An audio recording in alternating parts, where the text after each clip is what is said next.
মানুষ যদি কখনো আপনার নামে বদনাম করে, মানুষ যদি আপনার নামে কখনো গীবত করে, তিনটা বিষয় মাথায় রেখে চলবেন। কারো বদনাম মনে হবে না। রাজি আছেন ইনশাআল্লাহ?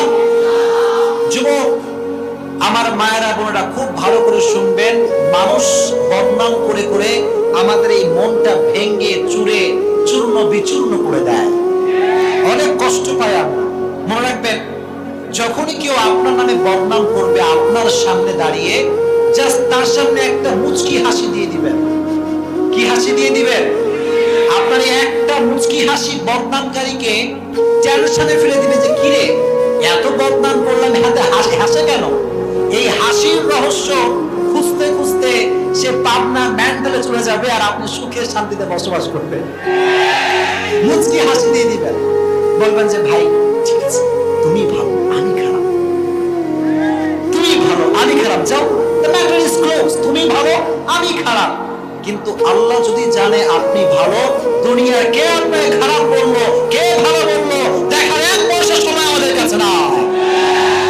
আবু যর গিফারী রাদিয়াল্লাহু তাআলা আনহুর কাছে ছোট্ট একটা হাদিস শুনুন, সুন্দর একটা হাদিস। একজন লোক এসে আবু যর গিফারীকে বাজে ভাষায় গালিগালাজ করা শুরু করলো। আবু যর গিফারী মুচকি হাসি দিলেন। সুবহানাল্লাহ পড়লেন না? একটু জোরে পড়েন সুবহানাল্লাহ। হাসি দিয়ে বদনামকারীকে ডাকলেন যে ভাই এদিকে আসেন, একটা কথা বলা যাবে? বদনামকারী তো অবাক যে এত বদনাম করলাম, এত গালি দিলাম, সে হাসে কেন?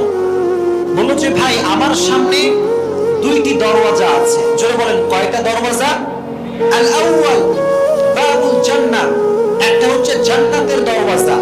তুমি যে আমাকে এত গালি দিচ্ছ, এত বদনাম করছো, আমি যদি জান্নাতের দরজাতে প্রবেশ করতে পারি, লা উবালি কওলাক লা উবালি কওলাক, I don't care about your comment. যদি আল্লাহ আমাকে জান্নাতে প্রবেশ করায়, পৃথিবীর কোনো মানুষের মন্তব্য বা গন্তব্য ঠেকাতে পারবে না। আর দুই নাম্বার হচ্ছে বাবু জাহান্নাম, এটা হচ্ছে জাহান্নামের দরওয়াজা। আমি যদি আবু যর গিফারী জাহান্নামে চলে যাই, তাহলে তুমি হাজার জনম বদনাম করলো, আমি যে বদনাম খাওয়ার যোগ্য সেটা তুমি পূরণ করতে পারবে না। ঠিক কিনা বলবেন? তাহলে যখন কেউ বদনাম করবে, মুচকি হাসি দিয়ে এটাকে গ্রহণ করে নেবেন। রাজি আছেন ইনশাআল্লাহ? এটা কয় নাম্বার? আসতে বললেন কেন ভাই? বগুড়ার মানুষের আওয়াজই হবে আলাদা। নাম্বার 1 বলেন কি? নাম্বার 2, যদি কেউ আপনার সামনে গীবত করে, আপনার বদনাম করে, আপনার গুণগান না গিয়ে বদনাম গায়, একটা কথা মাথায় রাখবেন, लोगों की बदनामी से मुझे क्या जाता है, जबकि मेरा रब जानता है कि मैं कौन हूं और कैसा हूं। তুমি আমারে কি বললা না বলে দেখার সময় আমার কাছে নাই। আমার রব আমার ব্যাপারে কি চিন্তা করে, that is the matter of fact for me। ঠিক না বলেন? রব কি বলে এটা আমার জন্য দেখার বিষয়। দুনিয়ার মানুষ তো খালি বাহ্যিক থেকে ভালো বলে ফেলে। দুনিয়ার মানুষ কয় আমার নেতার চরিত্র ফুলের মতো পবিত্র, নামাজ কোনোদিন পড়ে না এক ওয়াক্ত। এই লোকগুলো মরা দেখতেছি, তোরে কোন ঠিক কিনা পায় না? এরকম আছে না নাই? মানুষ বাহ্যিক থেকে ভালো বলে। শোনেন, একজন মেয়ে বিয়ের সময় সুন্দর শাড়ি, লেহেঙ্গা, হাতের চুড়ি, বালা, মেকআপ, চোখে সব কাজল দিয়ে সুন্দর করে সেজে বসে আছে। তো বাবা আসছে, মেয়ের মা আসছে, এলাকার বোনেরা আসছে, এসে বলছে মাশাআল্লাহ, এত সুন্দরী বউ এই তলাতে কেউ নাই, এত সুন্দরী মেয়ে কেউ হতেই পারে না। এটা বউয়ের সামনে প্রশংসা করতেছে।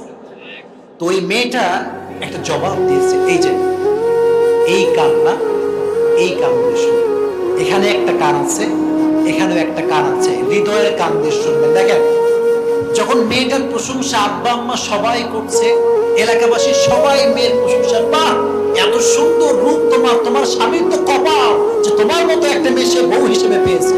তো যখন এই প্রশংসা সে শুনতেছে, তখন সে বলল যে দেখো, তোমরা পুরো এলাকাবাসীও যদি আমার নামে প্রশংসা করো, আমার এক পয়সা কোনো লাভ হবে না। আমার এই যে বিবাহের যে পালকি, এই পালকিতে চড়ে আমি যেই বাসায় যাবো, আমার শ্বশুরের বাড়ি, আমার শাশুড়ির বাড়ি, আমার স্বামীর বাড়ি, তারা যদি আমাকে গ্রহণ করে নেয়, ভালোবাসা দেয়, প্রশংসা করে, তবেই আমার কাজ হবে, তবে আমি সুখী হব। ঠিক কিনা বলেন? প্রিয় ভাইরা, দুনিয়ার মানুষ যতই বদনাম করুক, কবরের ফয়সালা হচ্ছে আসল ফয়সালা। আসতে বললেন কেন? চলে দুনিয়ার মানুষ হাজার বদনাম করলো আপনার নামে, আর কবরে আপনার জন্য আল্লাহ তাআলা জান্নাতের ফয়সালা করে দিল। দুনিয়ার কোনো বদনাম কি আপনার যায় আসে?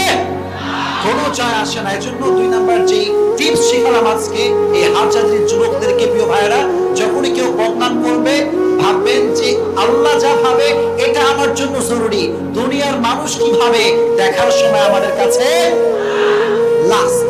যখনই কেউ বদনাম করবে আপনার নামে, গালি দিবে, গীবত করবে, আপনাকে বাজে ভাষায় গালিগালাজ করবে, একটা হাদিস শোনেন। ওমর ফারুক রাদিয়াল্লাহু তাআলা আনহু বলেছেন, মুতু ক্বাবলা আন তামুতু, die before you die, মরনে সে পহলে মর যাও, মরার আগে মরে যান। মানে যখন কেউ আপনাকে গালি দিবে মনে করবেন যে আপনি you are like a dead body, একটা মরা লাশ। আপনি মরা লাশকে কেউ বদনাম করলেও কি, ভালোবাসলেও কি, প্রশংসা করলেও কি, গীবত করলেও কি, সে তো তার আসল জায়গায় পৌঁছে গিয়েছে। এজন্য আপনি মরা লাশ, মানুষ চাই কথায় কান দিবেন। আল্লাহর সঙ্গে কানেকশন যার ভালো, দুনিয়ার কারোর সঙ্গে কানেকশন ভালো না থাকলেও সে মরা পরে জান্নাতের বাসিন্দা হয়ে যাবে ইনশাআল্লাহ। আর যদি রবের সঙ্গে কানেকশন খারাপ হয়ে যায় আর সবার সঙ্গে কানেকশন ভালো হয়ে যায়, তবুও কিন্তু কবরে জান্নাতের ফয়সালা হবে না। ঠিক কিনা বলেন? এজন্য কেউ বদনাম করলে মনে করবেন আমি মরা লাশ। বলেন আমি কি লাশ?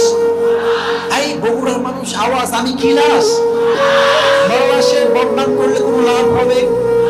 मरा लाशेर प्रशंसा करले कोनो लाभ হবে? सो तुम जो कहते हो मुझे कोई परवाह नहीं है। দেখার সময় আমাদের নাই। যাকে নিয়ে মানুষ যত বদনাম করবে তার র‍্যাঙ্ক, তার সম্মান আল্লাহ আকাশচুম্বী করে দিবে। বাংলার জমিনে এটার ইতিহাস আছে না নাই? আজহারিকে নিয়ে মানুষ যত বেশি মাতামাতি করলো, যত বেশি কারাকারি করলো, দিন শেষে আল্লাহ তাকে আকাশচুম্বী জনপ্রিয়তায় পৌঁছে দিয়েছে। যে কিনা বলো? বাড়াবাড়ি করবেন না, গীবত করবেন না, ভালোবাসা দিয়ে আমরা ইসলামটাকে প্রচার করব। রাজি আছেন ইনশাআল্লাহ?